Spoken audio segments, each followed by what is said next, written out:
Bueno, continuando con nuestro curso de administración de redes y telecomunicaciones.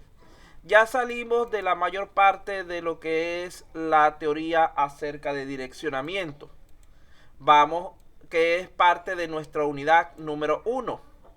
Vamos hoy con lo que es el tema 1.3, que se trata acerca de direccionamiento IP.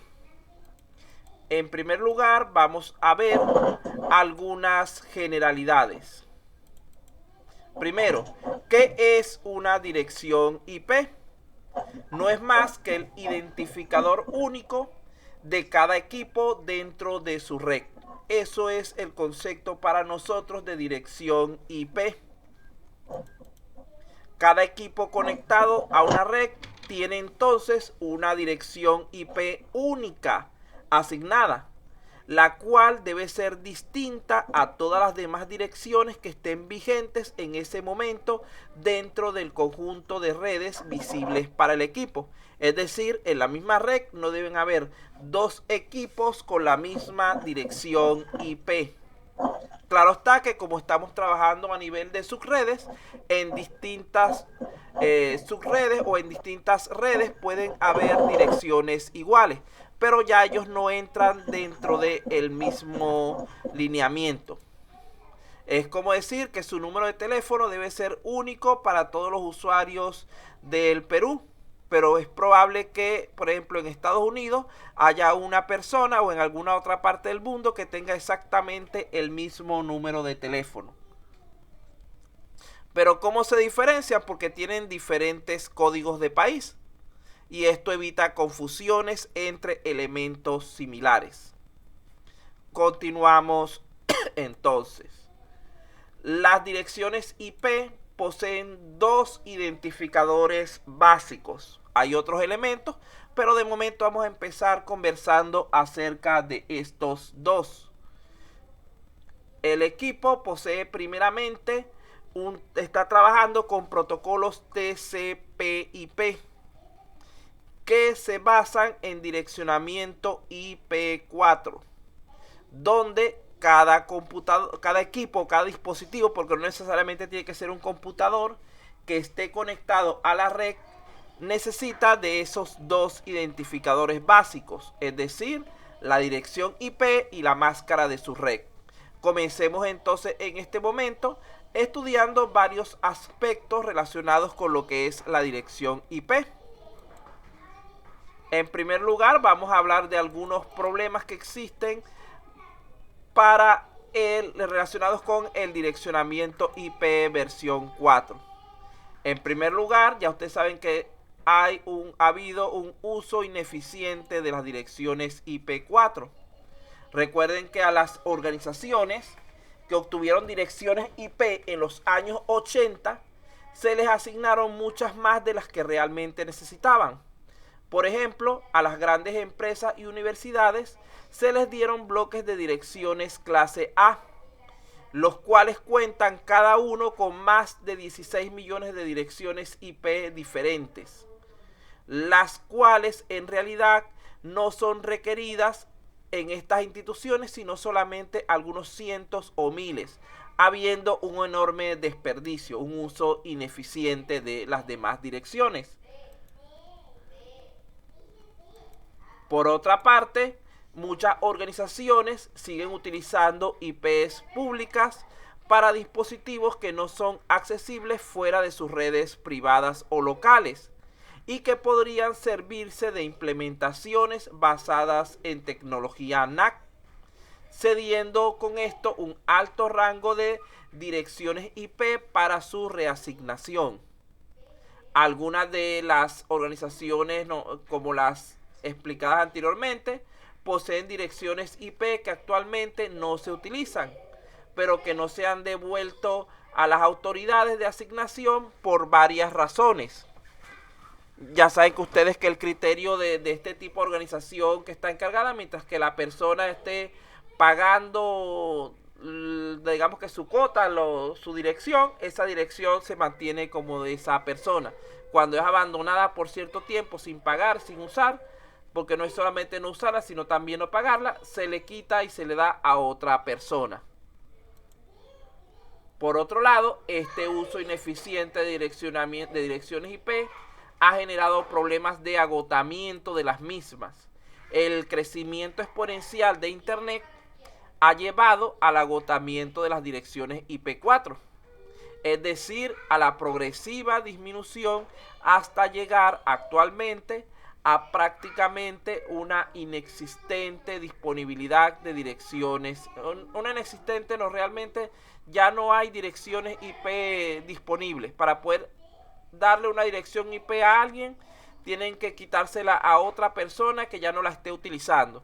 ¿Qué es lo que se hace actualmente? Que los grandes proveedores han hecho subredes y la han ido haciendo subredes de las subredes para ir sirviendo a más personas, pero siempre dentro de la misma dirección IP que tienen ellos originalmente. Como consecuencia, se ha impulsado la creación y adopción de diversas tecnologías para solucionar este problema, incluidas las direcciones IP versión 6 y las estrategias NAC. ¿Qué es la estrategia NAC entonces, que la hemos nombrado ya como 3 veces? Es la utilización de direcciones IP privadas para redes internas, dejando las direcciones IP públicas solo para el dispositivo que se esté conectando a Internet. Es decir, nuestro router usa una dirección de tipo público, mientras que todos los equipos que estén dentro de la empresa, de la oficina, usan direcciones privadas o locales. Esto ayuda a reducir la cantidad de direcciones IP que se están consumiendo realmente. ¿Por qué? Porque a final de cuentas, para la salida, así tengamos 100 computadores dentro de la empresa, todos están consumiendo una sola dirección IP si tienen esta metodología. Además, en la actualidad, este problema se minimiza mediante el uso de estas estrategias NAC. También puede aplicarse el reciclaje de direcciones IP4 que se encuentren en desuso. Existe, por otra parte, la opción de la IP versión 6 como una solución a largo plazo.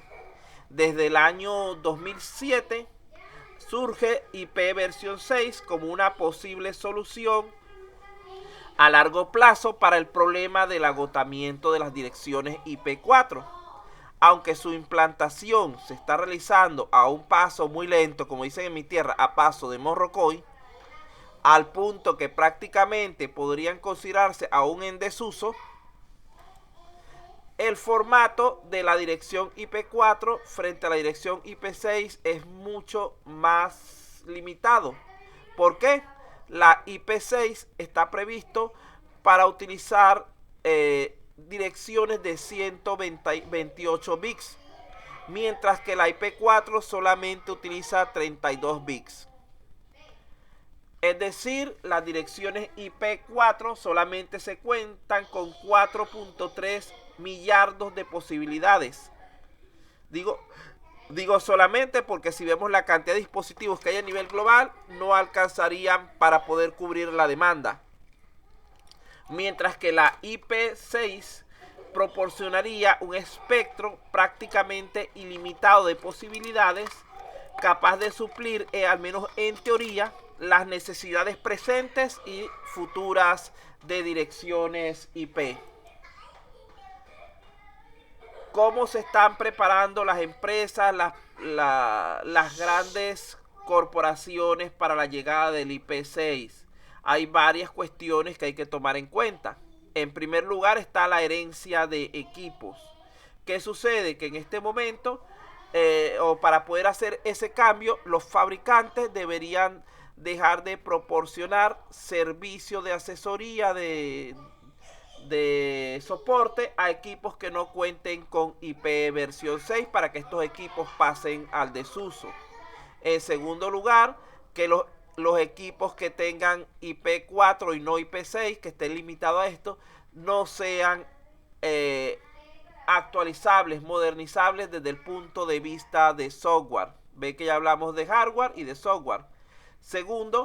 Tercero, que el equipo anticuado no tenga suficientes recursos para mantener la pila de direcciones IP6. Esto normalmente se debe a una falta de memoria ROM y de memoria RAM, porque recuerden que son más grandes los bloques de instrucciones. Los primeros equipos trabajan con apenas 8 bits, que eran esos equipos 486, 586, etc. Los siguientes equipos empezaron a trabajar con 16 bits, donde los anteriores no tenían capacidad para soportarlo. Los equipos de hace unos 10 años estaban trabajando solamente con formatos de 32 bits, que es lo que estamos más acostumbrados muchas personas de esa época. Los equipos actuales están trabajando con formatos de 64 bits. La IP6 requiere, para trabajar correctamente, o sea, tiene la posibilidad de trabajar correctamente con espacios de 128 bits, lo cual debería tener un mayor requisito para trabajar, pero al mismo tiempo debería incrementar la potencia del trabajo. Es importante darse cuenta que la inversión en recursos por parte de los fabricantes para mejorar esta herencia de software de los productos y hacerlos disponibles para el usuario, porque realmente son las empresas las que van a dar la posibilidad al usuario del cambio. Es como lo que sucedió con lo que es cuando estaban las versiones de MS2, es decir, tipo ventana, y las versiones de Windows.